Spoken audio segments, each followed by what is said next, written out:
We are back on Get Up, bottom of the hour. We're on the, run the hurry up. Adam Schefter, let's start with Jaden Daniels. Green, he was limited in practice yesterday. He said it'll be a doctor's decision whether he plays on Sunday against the Atlanta Falcons. He'd like to try to play, just doesn't know if he can right now. We'll see what the doctors say if he can't play.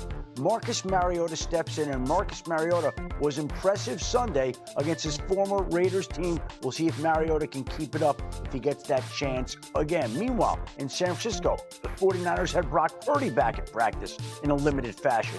He practiced some last week, seems to be doing better this week, and is trending the right way right now. The 49ers still want to take a look at him the next couple of days to see how he fares. If he can't play, Mac Jones would step in for a third straight week. Mac Jones is 2-0 as the 49ers starting quarterback, but it sounds like Purdy's got a real chance to be able to play on Sunday. However, Mike Evans will not play on Sunday for the Tampa Bay Buccaneers.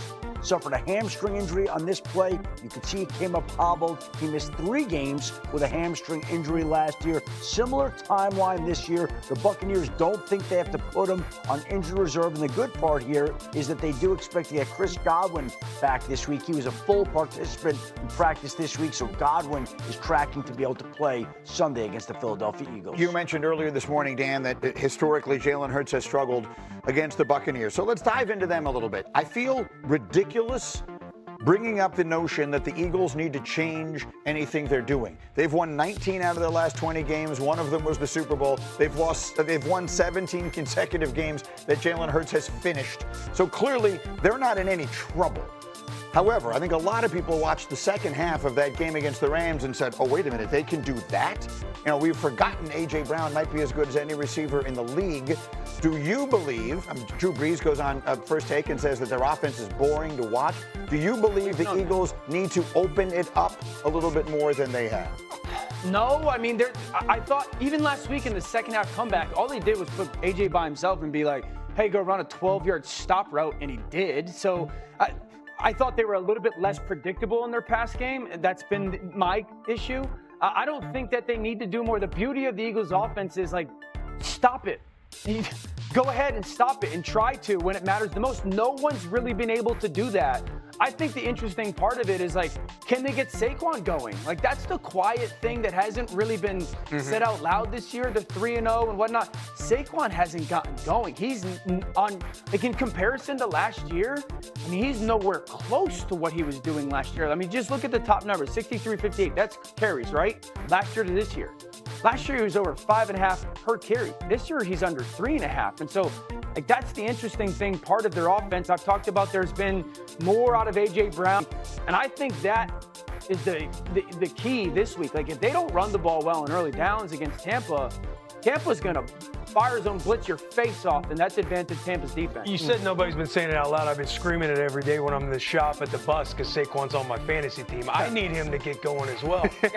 you look at it's like yeah, they got to get Saquon going. Do they need to throw the ball more? I'm curious your perspective. I'm curious your perspective on, like, how you make that happen, because when you look at Saquon last year, when he's touching the rock around 20 times a game, you're getting at least 120. Right now, he is averaging around 20 carries per game, and he's getting about 60 yards on the ground. 60, how you make 70. What happen? How do you balance? Is it, hey, give us that second half offense? Like, what are you doing to mix in the pass to get Saquon going? Well, I think last year they were a lot more explosive on early downs, and this year they're not. I think it's all situational as well. Like, they live in a world where their defense is so good, they're going to try to control the game. Philosophically, I don't think they want to get turnover, expose themselves to potential turnovers, and I think that's why they played a little bit close to the vest. I don't love it, but it wins. Like, it gets the job done. Yeah, and it's also like no one cares how cute your offense is or how fun it is to watch if you're getting wins in the building. So do they have to change anything? No. Do they want to make the run game a little bit better? It's like, yeah, they're 29th in offense and passing last year. They're right there this year. You want to have some sort of a vertical threat down the field so you get that box to loosen up a little bit. Also, they've been doing a lot more plays through the middle between the tackles.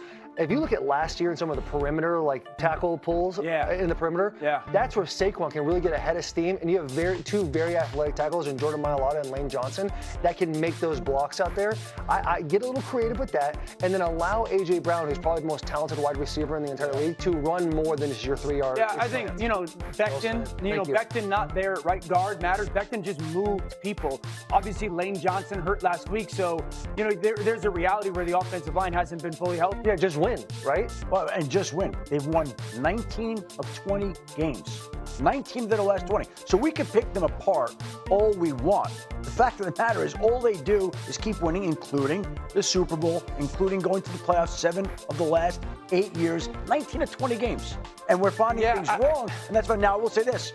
Tampa, that's been their house of horrors. Yeah. They have not played well in that building. Jalen Hurts is 1-4 against them. Take me inside the building very quickly. I mean, you guys played, and I sit here on TV, and I'm envisioning, this is the reason I'm almost hesitant to bring this up, because I'm envisioning like all the Eagles coaches or whatever gathered around the TV and thinking, listen to these idiots. Oh, that's they're exactly talking about what's wrong with us. We're 3-0. We're the Super Bowl champs. We've won 19 out of 20. Like, I actually feel ridiculous bringing this up. However, I do find myself thinking, this is going to catch up to them. Like, you keep playing these very close. You fall way behind the Rams. You need miracles to happen. You need to block kicks at the end of the game to win that thing. I feel like this could catch up to them at some point is the only reason that I feel it's a worthwhile conference. Well, yeah, it almost caught up to them in the game against the Rams. Yeah, and the second half is the offense you want to see. If Travis Kelce holds on to that football, we may be talking about something entirely different. But he did, and they didn't. No, exactly. So Sirianni's sitting there laughing with Big Don going, look at these schmucks over here sitting at a table. Listen, we make this point of Detroit, week 1 bad, but the last 2 weeks, Detroit looks like Detroit, and they're super talented. The Green Bay Packers, the Minnesota Vikings, the Tampa Bay Buccaneers, the NFC West, the whole division is going to be playoff caliber. So both things could be true. 3-0 and find ways to win. You also look at all these other teams that are really good and really well coached and really creative that you sit there and go, if you don't play your best, you're going to get beat by them. The NFC is more loaded than it's been in quite some time. And better than the AFC. Everybody thought the AFC was going to be the big bad beast, and you look at it, and the NFC's got 5 or 6 powers. So the Eagles have more competition, and Will's fancy team is struggling. Those are 2 things. Let's actually illustrate that point. Let's do a quick more or less. It's brought to you by ESPN Sportsbook. We've got a big game tonight between the Seahawks and the Cardinals. Both teams 2-1. Dan, more or less. Kyler Murray, total yards. So passing plus rushing, the number's 244.5. Which way do we go? I'm going to say less. This Seattle defense is absolutely big time. It's one of the best fronts in football. I think it's one of the best covered units in football. Kyler's had some good moments this year. I'd like to see more consistency with their receivers. Marvin Harrison Jr. and him got to get on the same page better. He'll play well, but this is a big-time defense he's going against. How about Darnold, 1.5 passing touchdowns to the teams? Can we get Marvin Harrison Jr. going, please? His number is 49.5 receiving yards tonight. Which way do we go, Dan? I think I'm going less or under. Killing me, yeah. Yeah. It's killing me. You're not killing me. It's killing me, but go ahead. Yeah, sorry. I think with Marv, he's still pressing, it seems. There's been drops where, like, there's no way that you, as talented as you are, should drop that football. I got to get him more. They got to get him more consistent. Absolutely. Again, good coverage unit, really good player, really talented player. Screens to him early on. Some screens. Got to catch the ball, man. So if you like Danny's picks, they're a parlay. You see them on your screen right now. They're a parlay on the ESPN Sportsbook app at plus 671. Look for the more or less featured parlay on the homepage and in the parlay lounge, which brings us to the point Shefty was just making. We entered this season saying the AFC is murderer's row. The NFC has clearly emerged